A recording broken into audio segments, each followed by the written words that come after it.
What time is it? Time now for the Coffee Black Show.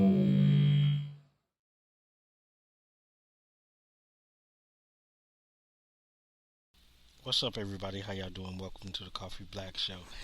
This is your host, Reggie, and I be on this MIC.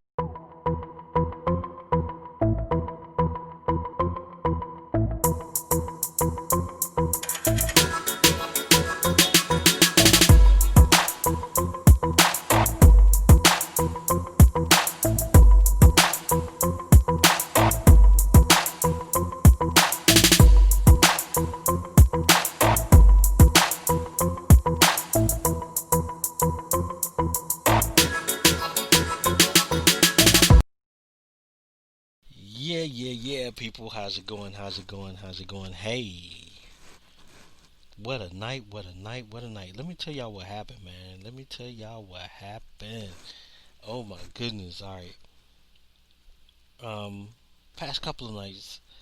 Well, yeah, my iPhone has been acting up, so um, I've been having to use my Android phone for DoorDash. All right, cool, no problem, no problem. So I get this order, right?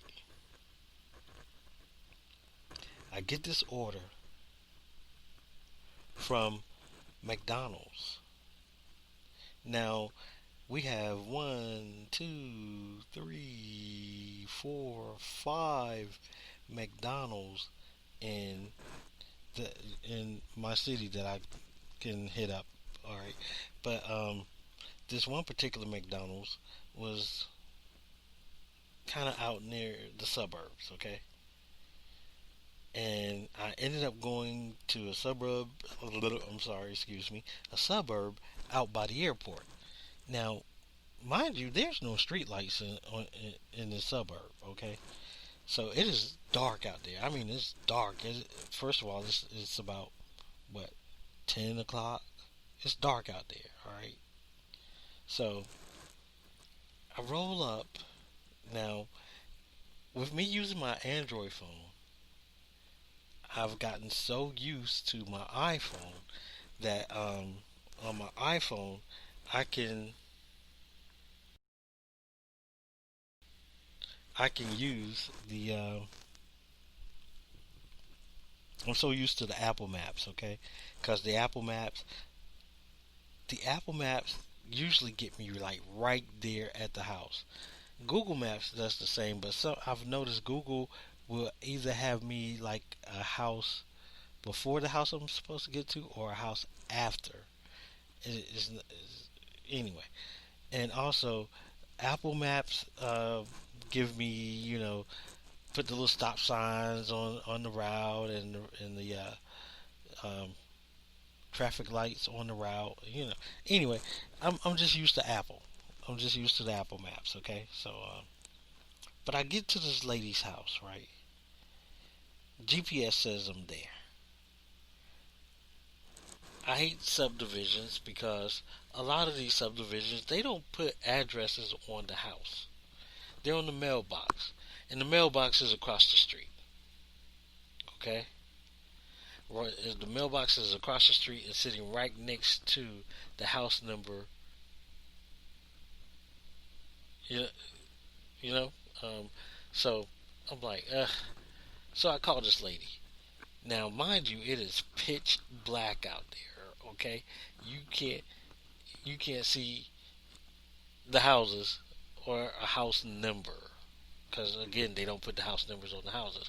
All right, so I roll up and I call her up and I say, "Hey, where I'm having a little difficulty finding you." She said, "Where are you?" And I told her, and she goes, "Well, because I was at house number 52." She says, "Well, I'm at 48." Okay, now I'm kind of figuring that's the house, but it's on a bend, right? It's on a curve. So um, she proceeded to tell me, well, if this will help any, there's a black BMW in the driveway.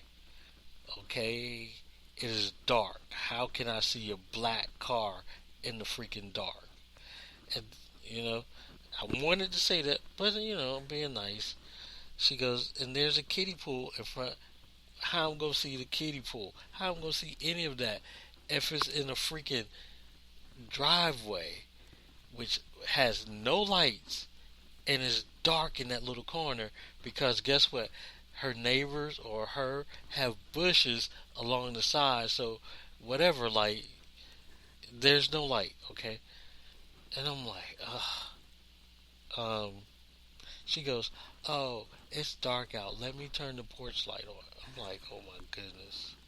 Why didn't you do that from the beginning? That's what get me. You know you order food. You know you got an order coming.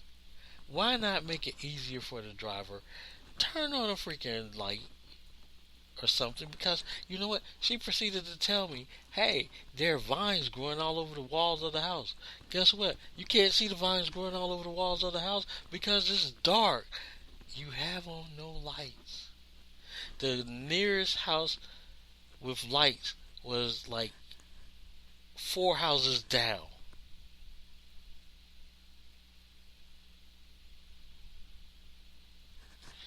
Oh boy, okay. Delivered that, alright?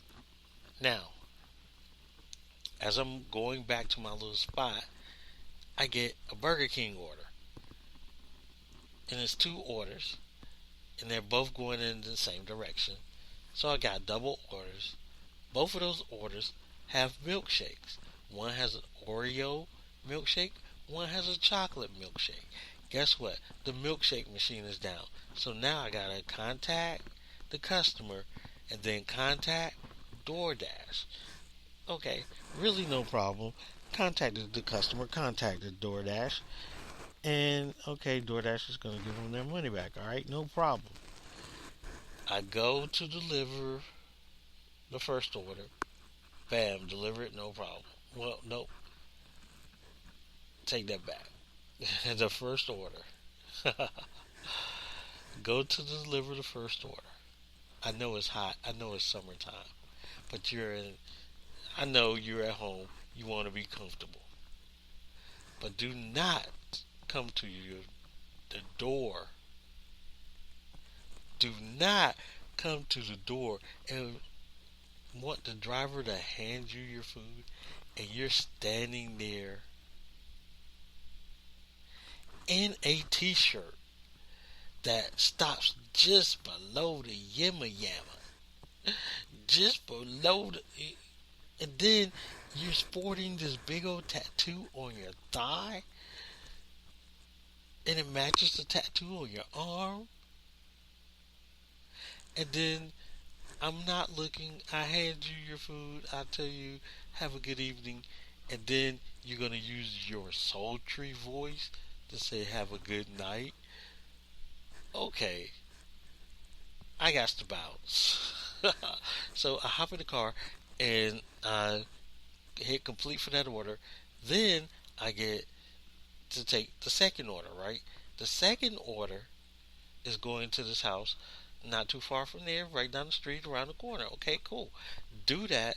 But as I pull up to this house, there's this little girl in the middle of the street crying, making all this noise, crying. She had to be no older than about 7. So, you know, I'm looking, I'm like, what is going on around here? So the little girl comes and she walks up and she's walking towards my car. I'm looking at her. She puts her face in the grill of my car. What is going on? I'm like, yo, wait a minute, hold up, hold up. So she stops, she stands up, looks at me, turns around, starts crying again, and goes into the house. I'm like, what is up with this? This is weird. So I call the customer, I say, yo, now this is a no contact order. So a no contact order, what we do is we leave the food, you know, by the door, take a picture, and then text the customer.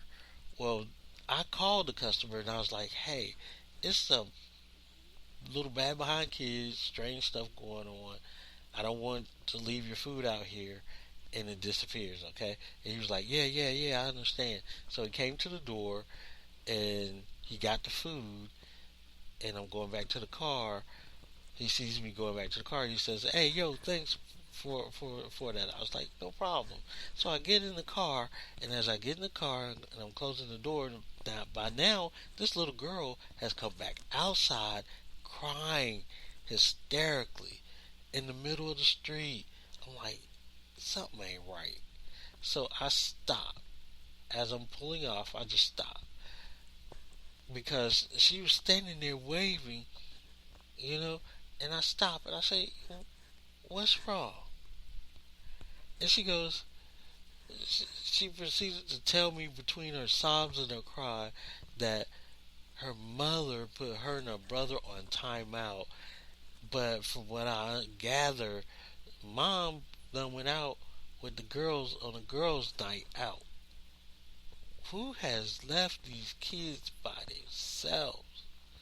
This little girl running around in middle street crying, sobbing, and I'm like, yo, check this out. Go in the house, okay? Your mom will be back soon, okay? Go in the house and lock the door, okay? Okay? Just go in the house, stop crying, everything's gonna be okay. Go in the house and lock the door. So I sat there and I watched her go in the house. I was like, okay, cool. So my mind is telling me, call the police. And I'm about to call the police when I see a neighbor across the street come out. And I just say, hey, you know anything about these kids over here? And and the lady was like, wait a minute, my husband is coming out. And he comes out and I explain everything to him. And he go, yeah, I know them. Let me go and check. So he went over there and checked. While he was checking, I still didn't call the police. I started to, but you know, in the meantime, I get a ping for another order. So it's some McDonald's again. So I head back to McDonald's. I take this order over to a shady part of town. You know, not a shady part of town. It's just that it was a shady hotel, motel, no-tel, one of those type places, right? And as I pull up, man, you got all kind of bad element out there. You know, I had a woman try to proposition me. Had another dude try to sell me some weed. Had another dude try to give me some liquor. Had another dude trying to trying to get me to play that find the peak game. You know, with the top and all that. And, bruh, come on, I ain't no youngsters. Anyway, yeah. So I walk up and get to the room. I give the person the order, but hold on. When they open the door, nothing came out but a big puff of smoke. Hold on. Before you even get to the door, you are greeted by Mary Jane. Yeah. Oh boy. Yeah, yeah, yeah. Telling you, man. I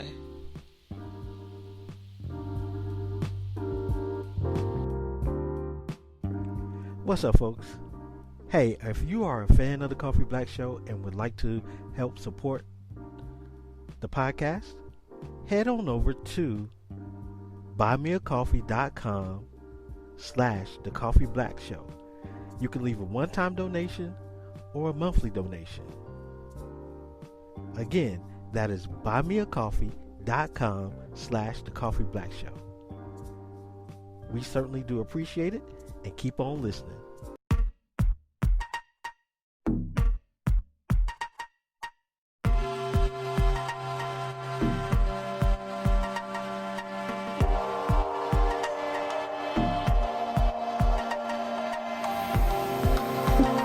You're listening to Coffee Black Radio. All right, folks. That is it. Got to get up out of here.